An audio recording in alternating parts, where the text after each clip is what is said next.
Hey guys, Brian back with another video today. You know, I don't always get things right. Sometimes I make mistakes like the rest of us. In that case, it would be this laundry sink pump, which I fully regret putting in. I put in one of these before, another house with a sump basin. It worked great, was awesome. In this case, I was trying not to have to chase down a vent system through the roof, which I thought I didn't have at the time, but have since found a tie-in that I can use. This pump has been nothing but problems. You can't trust this thing plugged in because even if this drips a short little trickle, it will short cycle and overheat this pump. So today's the day. I'm going to put in a much more robust pump. This is an under sink discharge pump. It has a basin with a couple gallon capacity. It's pretty quiet and it should only run once in a blue moon. I've been really happy with it in another application. I only regret not putting it in the first place, but time to fix mistakes. And if you want to see how I did it, stick around for the video.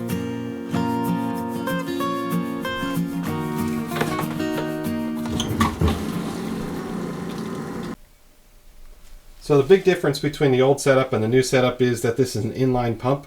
It doesn't work really effectively. It drops into this pump and only has a couple inches of head, and it gets pumped through a ball valve, check valve, which frequently leaks even with pretty good head pressure on it. But instead, this is going to drop into a sump basin. So if you're familiar with a sump pump in your basement, it works pretty much the same way. A similar style pump is sitting in the bottom of this box, and now the sink will discharge into that inlet fitting, and it will discharge from the pump up and vertically into the drainage system. And there's an additional fitting here, and that's for the vent pipe, which will have to tie into the DWV system of the house, or essentially basically to a roof vent. And in order to get to a roof vent, which I thought I didn't have before, I actually found one that was abandoned previously. This would normally be, I believe, a wet vent installation, but this has been abandoned. Hopefully not because of major issues. I've chased this pipe with a camera, inspection camera, just to make sure there was no holes or nothing in it, and that it definitely went to the roof and saw daylight. So we're going to tie into that 1.5 inch copper vent with a little rubber boot, and that will get this pump working properly. Although some people have suggested that you could use an air admittance valve or an AAV or a Stewart vent, whatever you want to call it, they don't recommend that you use one with this pump unit, and says it has to be vented to atmosphere directly so that it can breathe in and out to work properly. So let's get started. With the unions out, I can unscrew this piping underneath the sink and remove the pump as well as this vertical stack. We got to get rid of basically all of this 1.25 inch piping. We're going to upsize to 1.5 inch directly underneath the sink and make way for the new pump.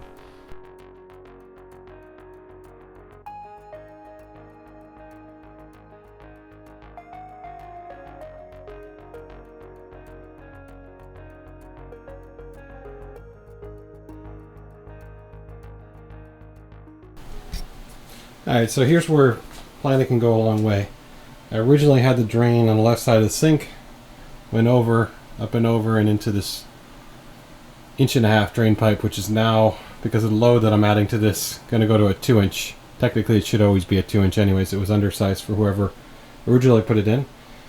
But this guy also has a vent, and I'm not going to be able to run both the vent and the drain up along this gas pipe in between this gas and this copper. So what I think I'm going to do is I'm going to shift both to the right side of the sink, which will mean that the cord will be right next to the outlet.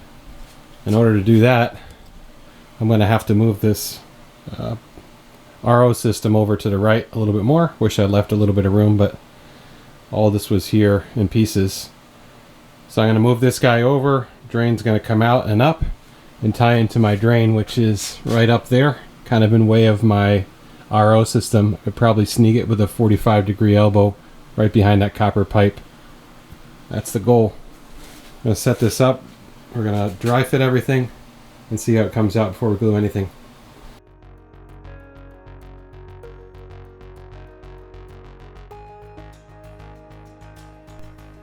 With the RO system backer board in place, I used a rotary hammer drill to put in these tap cons. I could just move it on the concrete wall to this new location, and this gave me enough space to put in the new vertical PVC piping to make it up for the roof vent and into the drain. Alright, so first thing we're going to do is pull the lid off this pump. For whatever reason, Lord only knows, the manufacturer doesn't tighten these hose clamps. This PVC pipe that connects to the basin of the sump is an inline check valve, which hopefully works better than the last one.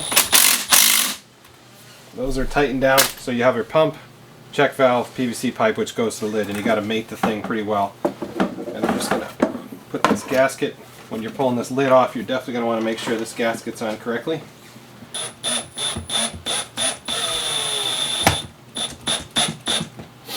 Whatever you do, do not put screws into molded plastic parts, even fiber reinforced parts with impact guns.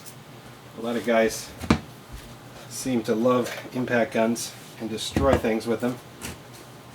And then you got to take them apart later, and there's no way to take it apart.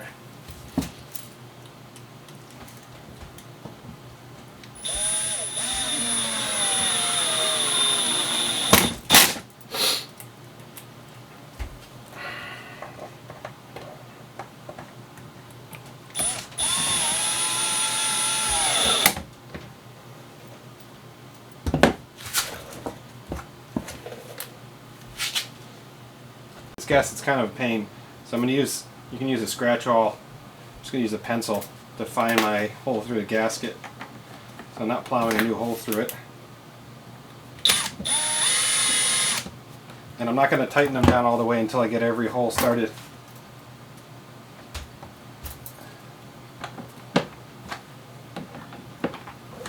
That's it. Now we can set up the inlet and discharge.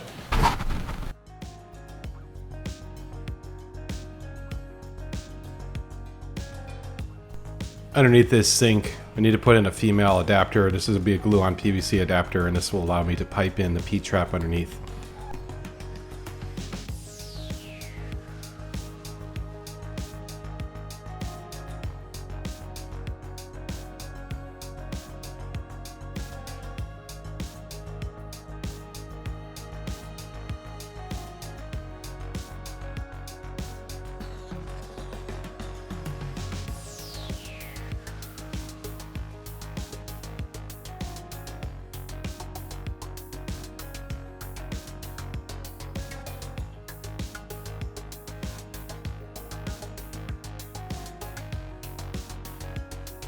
Next, I'm just installing the P-trap. This P-trap is removable. It has a union on it. It's just glued into the top and some of the other parts, but you can take this apart if you need to clean it out later. It gets caught with debris.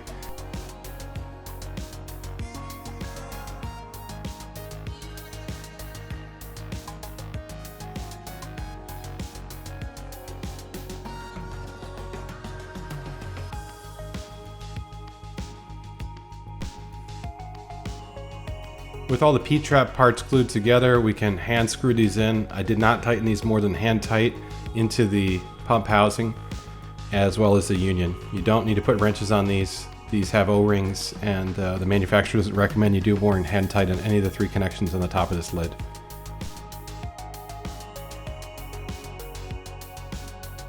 At the top of the pump housing box, there's a vent takeoff on the left here, as well as the discharge pipe on the right. And if you notice, I have 2 unions on top as well as on the side.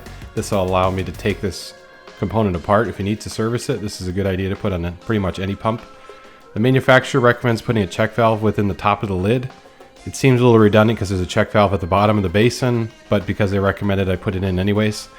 And once these are installed, we can start plumbing that up into the vertical stack. On the horizontal sections of pipe, you want to make sure you have a 1/8 bubble per foot. In this case, I'm using a plumber's level.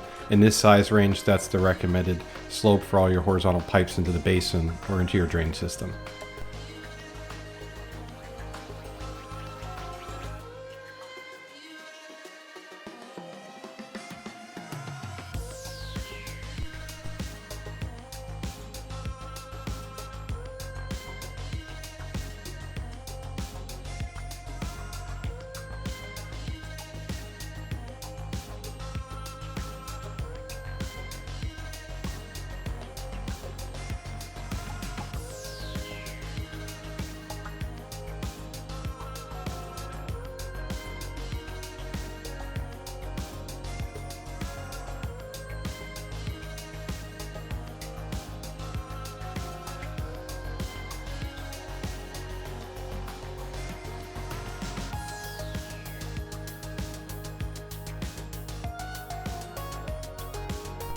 From here, we're making the vertical vent connections to the roof.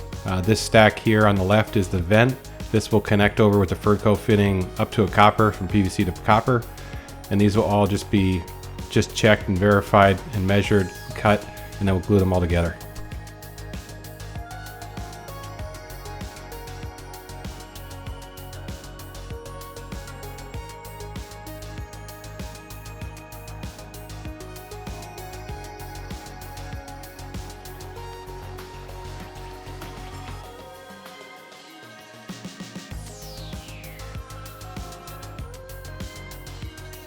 And one of the last steps in the process is just to run discharge piping. This is coming up and over with a 90 here, coming over a little bit forward, and then into a Y with a 45, and this will make a nice gradual flow into the horizontal stack that goes into the septic system.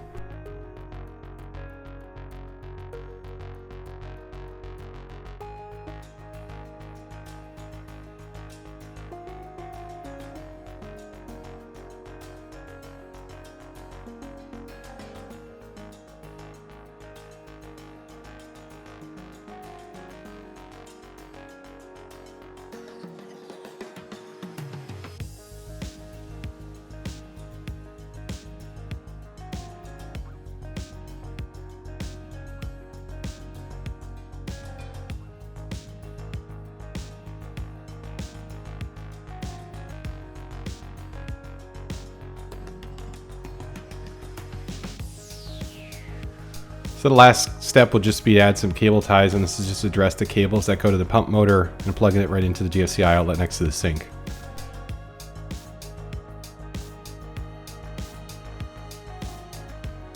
In the end, I'm really happy how this sink turned out. This pump doesn't short cycle anymore, and it's a lot quieter than the old one, and it just works the way you'd expect. I think this will be a much more robust solution in the long term. I can trust this pump plugged in, and I'm happy how this turned out. Like I said in the beginning of this video, I don't always get things right, but when I do, I try to share that so you guys don't go through the same frustrations I did. Hopefully you guys liked this video, and I'll see you guys in the next one. Thanks for watching.